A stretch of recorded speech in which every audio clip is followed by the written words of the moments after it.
I've been steampunked. Oh, right in the wallet. Why do you choose Flash? This is going to be my last Flash game. Oh yeah. Just because of the way the market's going, and because I've used Unity, and it's so much easier. Yeah, Unity. I've heard great things about Unity.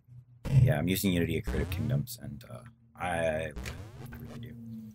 Flash was that was what you did for web games, and I had a lot of good success with it. I had a lot of fun. This is the they say when you're designing a Metroidvania, make a very, very tiny map where you get one power up per screen, and test your transitions, and that's what I did. That's what this is. Right on. So I'll probably leave this as an Easter egg somewhere hidden. Huh. You can hit escape to. Okay. I mean, I thought you were telling me. Okay, you can sure. hit escape, no, I can hit escape there to dismiss that. Okay. Because no one needs that every time. Yeah. So some of these orders are a little bit different. Here, it's actually the back key on the keyboard, on the controller, to dismiss it.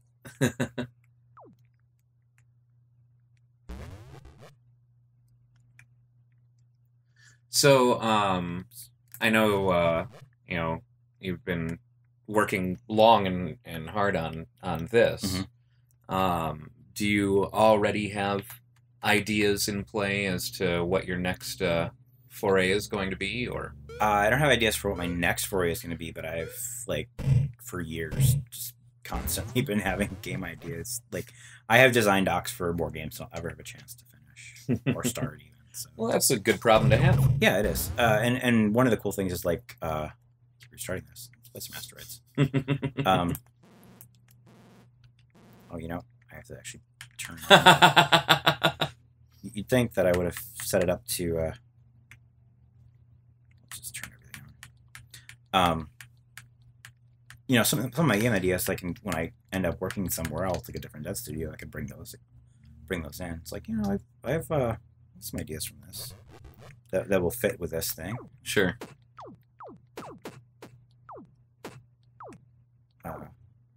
Some ideas that I had a long time ago that I'm probably not going to do, or I wanted to do this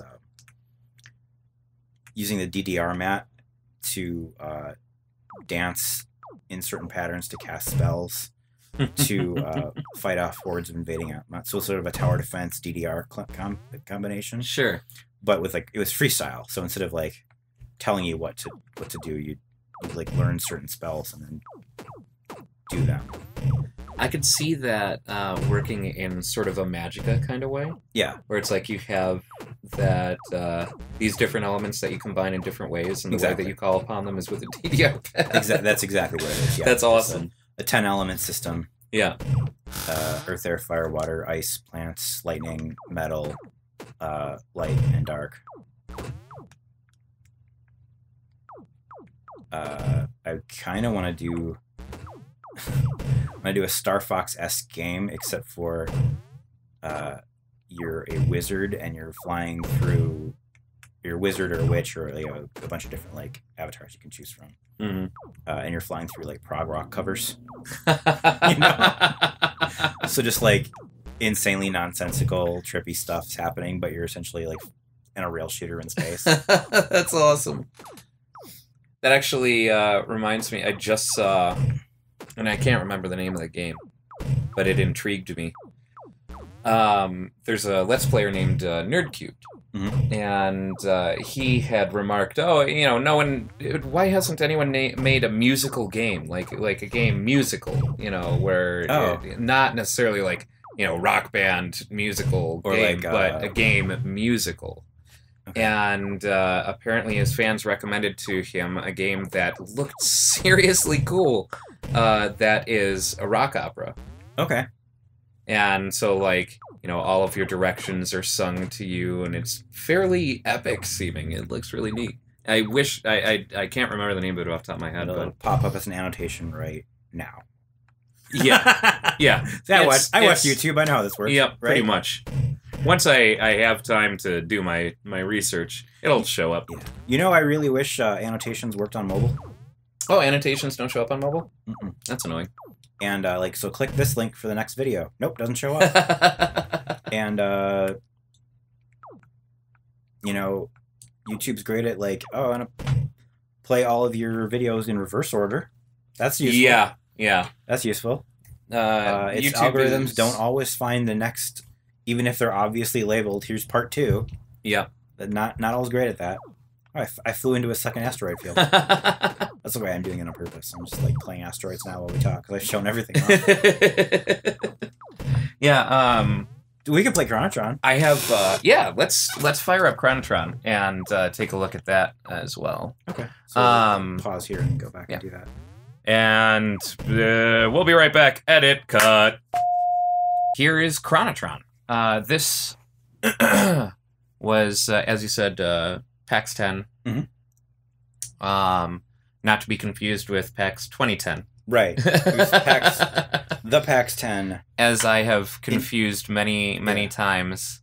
It was in the PAX 10, which I don't know if they're still calling it that. I'm not sure what they're still doing with that. If they still have that competition on. No, because they have Indie Mega Booth now. Sure, which is great, but that's like you buy into it. Yeah. But, do you want another beer? Yeah, sure. I've got... Oops, I should not have pushed that. Oh, no! We got all... Make sure that's... Yeah, everything's lined up. Can you click in the flash area? Yes. I think that's what happened. There we go. All right, I have Moon Man, 2 women, and Spotted Cow. I'll do it, Moon Man. All right. Find my bottle opener again. There it is. So tell me about a bit more about Chronotron. I know we touched on it a little bit at the beginning of this, but you said you were influenced by Braid. It was influenced by an interview I read about Braid. It was like he was like, I'm making a game that you can control time in different ways. I'm like, oh, I want to make a game where you time travel. I wonder how I would do that. So it's very much like not mechanically influenced by Braid. Sure. It was just like, Braid, hey, time travel and good a game idea. mechanic, yeah. It's sort of based on, I never played it, but I remember seeing a TV ad for Blinks the cat. You know, I vaguely remember that being a game. Pause, rewind time and stuff. So like it's sort of like let's have the eject, pause, fast forward buttons thing be. That was sort of that influence. Right on. But puzzle wise, it's very much based on Lost Vikings. Okay. Which is, I don't know if you ever played it. I heard that I should. I've heard many times that I should. It's a classic Blizzard title. Yeah, before Blizzard was really Blizzard. Yeah. It's a great puzzle platformer game. Right on. So let's jump in then. All right, good. Start, and you probably want to Yep. This is my attempt at a plot.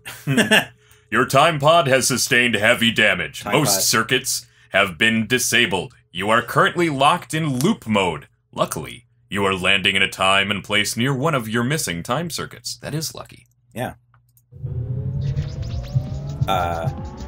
Can you hit the letter M for me, please? M? Yeah, that turns off the music. Leave Oh, okay. Sound effects on. It's a great soundtrack, but it's not fun for right now. So That actually reminds me. What are you? Do you have plans as far as the soundtrack is concerned for Mechagami? we'll see. I don't know plans yet.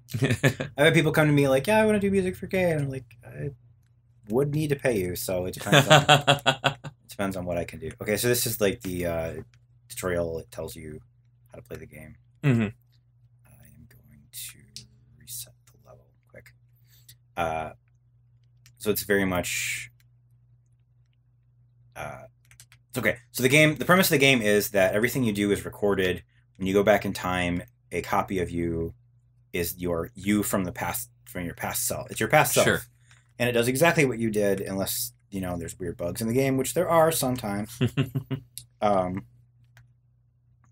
And you use that to cooperate with yourself. And so part of the game is figuring out what does what in the level, like what buttons will activate what. Mm-hmm. And part of the game is solving the puzzle, and then it's predicting the future. Like, here's what I'm gonna do.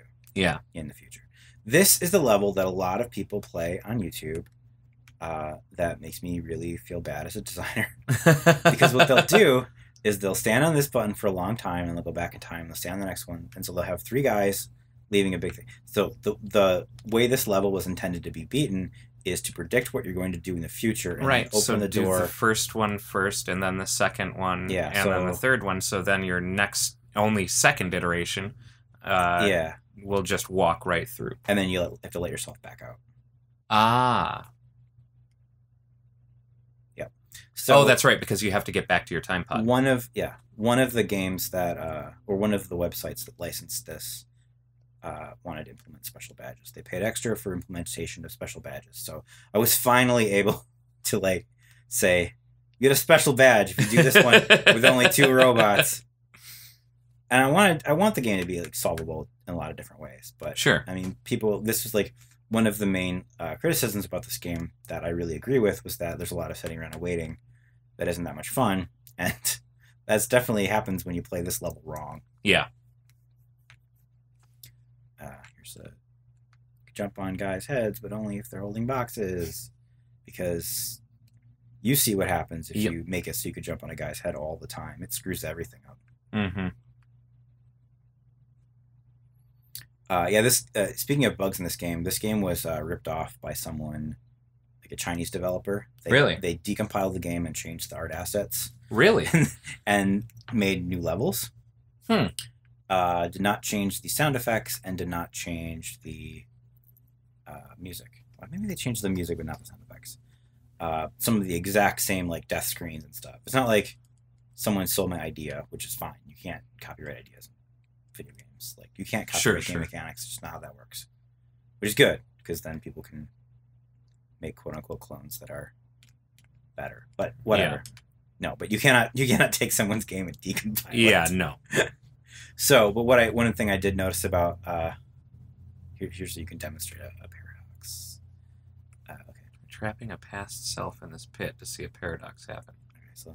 Okay, so if present me goes here and then goes back in time, Then then you can't go back in time in Yeah. order to go back and press a button. so that introduces the idea here that if you change the past so a past self doesn't go back in time, you've created a time paradox. That's really interesting. Yeah. And A that's lot of like- games that would tackle this type of gameplay wouldn't necessarily put that type of thought into it.